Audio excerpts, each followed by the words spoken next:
तो आज हम अद्वैताचार्य का आविर्भाव तिथि मना रहे हैं। अद्वैत का अर्थ क्या है? जिसके देह और आत्मा में अंतर नहीं हो। आपके देह और आत्मा में अंतर है या नहीं है? पर भगवान के देह और आत्मा में कोई अंतर नहीं। आचार्य का अर्थ है जो अपने आचरण के द्वारा धर्म के नियमों को प्रस्तुत करता है और अपने आचरण के द्वारा धर्म का उपदेश देता है शास्त्रों पर आधारित। तो परम भगवान जब पृथ्वी पर आते हैं तो उनके जो सनातन साथी हैं वो भी प्रकट होते हैं। उदाहरण के लिए जब चैतन्य महाप्रभु जी प्रकट हुए इस पृथ्वी पर, महाप्रभु जी कौन हैं? स्वयं भगवान, स्वयं कृष्णा, श्री कृष्णा चैतन्य राधा कृष्ण नाय आन्या, वही राधा और कृष्णा प्रकट हुए हैं चैतन्य महाप्रभु जी के रूप में। तो अद्वैताचार्य महाप्रभु जी से 50 साल पहले प्रकट हो चुके थे। दूसरे शब्दों में अद्वैताचार्य 50 साल बड़े थे आयु में। आप पंचतत्व की तस्वीर देखते हो, उसमें आपने देखा होगा, अनुभव किया होगा कि अद्वैताचार्य की तस्वीर में एक दाढ़ी भी है, सफेद दाढ़ी है ना। क्यों? बाकी जो साथी हैं महाप्रभु जी के, नित्यानंद जी, गदाधर, श्रीवास, उनके पास नित्यानंद, उनके पास दाढ़ी नहीं है। अद्वैताचार्य की दाढ़ी है क्योंकि वो आयु में बड़े थे। किनसे? ये चैतन्य महाप्रभु से। तो अद्वैताचार्य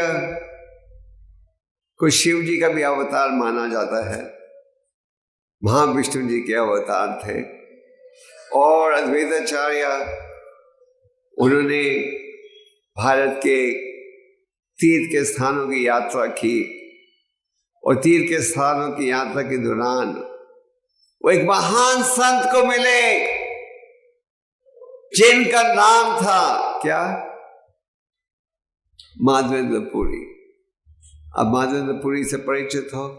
माधवेंद्र पुरी बड़े महान आचार्य थे जिन्होंने हमें ये शिक्षा दी कि इस प्रकार भगवान के आर्य विग्रह की पूजा करनी चाहिए। जैसे अब चंदन यात्रा करते हो, ये चंदन यात्रा भी पहले माधवेंद्र पुरी ने आरंभ की थी। तो माधवेंद्र पुरी ने अद्वैताचार्य को दीक्षा दी और अद्वैताचार्य यात्रा करते करते पहुंचे शांतिपुर में। आप जानते हो शांतिपुर कहाँ है? कहाँ है शांतिपुर? बंगाल में, कृष्णनगर के पास। तो अद्वैताचार्य, अगर आप लोग मायापुर जाते हो तो हर साल हम लोग प्रसाद भी बांटते हैं शांतिपुर में। और वहाँ शांतिपुर में एक मंदिर है जहाँ की अभी भी आप उन मूर्तियों को प्राप्त कर सकते हो जिनकी पूजा अद्वैताचार्य ने की थी।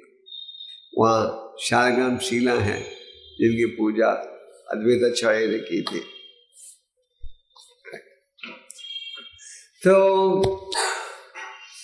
अद्वैताचार्य यात्रा करते करते पहुंचे शांतिपुर और माधवेंद्रपुरी से दीक्षा ली।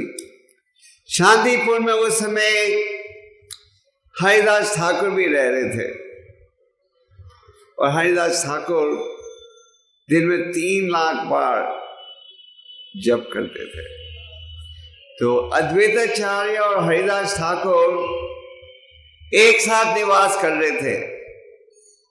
सुबह से रात उनका एक ही धंधा था। वो धंधा क्या था? हरि का नाम और शास्त्रों का अध्ययन। सारा दिन भागवत का अध्ययन करते थे और हरि नाम का उच्चारण। तो अद्वैताचार्य और हरिदास ठाकुर ने समाज की स्थिति देखी तो उन्होंने देखा, सोचा ये जो समाज की आज स्थिति है, अगर हम बद्ध जीवों का उद्धार करना चाहते हैं तो भगवान को स्वयं अवतारित होना पड़ेगा और इस इच्छा को सफल बनाने के लिए अद्वैताचार्य के पास शालिग्राम शिला थी। मेरे कमरे में भी अनेक शालिग्राम शिला हैं। शालिग्राम शिला भगवान का रूप है जो कि पत्थर के रूप में प्रकट होता है और इस शालिग्राम शिला भगवान में कोई अंतर नहीं। तो वो जो दो शालिग्राम शिला जिनकी पूजा अद्वैताचार्य कर रहे थे, उनका दर्शन आप आज भी प्राप्त कर सकते हो। अगर आप अगली बार मायापुर जाओगे तो शांतिपुर में वो मंदिर है जहाँ की आप उनका दर्शन प्राप्त कर सकते हो।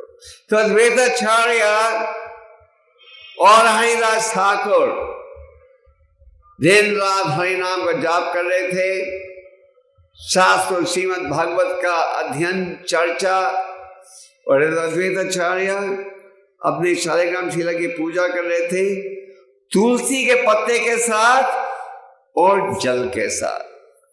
भगवान की पूजा करना कठिन नहीं है। भगवान कहते हैं शास्त्र में, पत्रम पुष्पम फलम तोया। तुलसी का पत्ता दो, पत्रम, पुष्पम फल दो, और क्या, फलम फल, तोयम पानी। भगवान ये भी नहीं कहते बिस्लेरी पानी होना चाहिए, कहते नलके का पानी भी चलेगा। तोयम, अगर प्रेम और भक्ति के साथ अर्पण करोगे तो उसे मैं स्वीकार करूंगा। तो अद्वैताचार्य देखिए तुलसी के पत्ते से कर रहे थे बस, और गंगा जल से। और क्या थी उनकी प्रार्थना, भगवान प्रकट हो जाएं। और अद्वैताचार्य और हरिदास ठाकुर की पुकार के उत्तर में भगवान प्रकट हुए। कहाँ? नादिया में, नवद्वीप में प्रकट हुए, जगन्नाथ मिश्र और सच्ची माता के पुत्र के रूप में। तो अद्वैताचार्य और महाप्रभु का बड़ा गहरा संबंध था। जब भगवान प्रकट हुए थे, अद्वैताचार्य थे माधवेंद्रपुरी के शिष्य, पर जो महाप्रभु जी के पिता और माता थे उनके गुरु थे अद्वैताचार्य। जब भगवान प्रकट हुए थे तो अपनी माता के स्तन का दूध नहीं पी रहे थे। उन्होंने दूध पहले तो पी रहे थे, फिर दूध पीना बंद कर दिया। तो उनकी माता पिता को चिंता थी, हमारा बेटा सच दूध नहीं पी रहा माता के स्तन का। तो वो गए अद्वैताचार्य के पास, क्योंकि जैसे मैंने कहा अद्वैताचार्य की आयु महाप्रभु जी से 50 साल अधिक थी।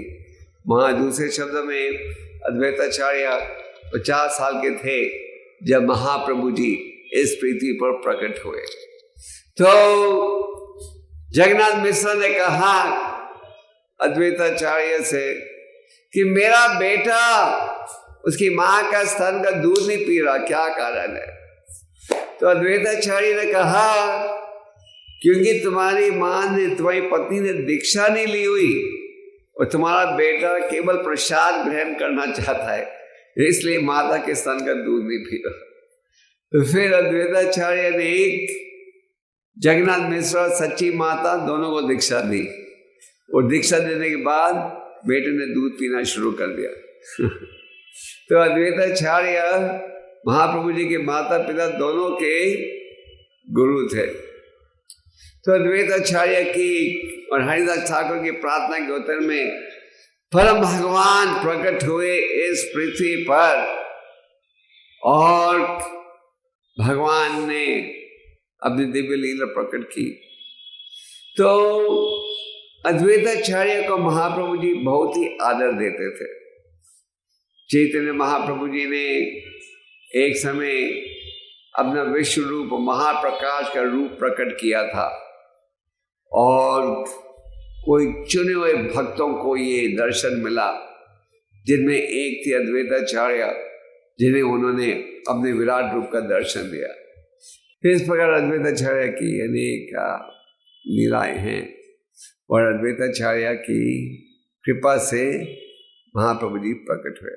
तो हमें इस शुभ अवसर पर अद्वैताचार्य की प्रार्थना करनी चाहिए, क्या कि हमें उनकी कृपा प्राप्त हो।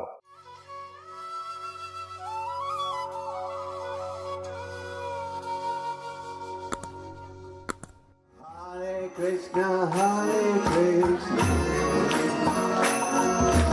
कृष्णा कृष्णा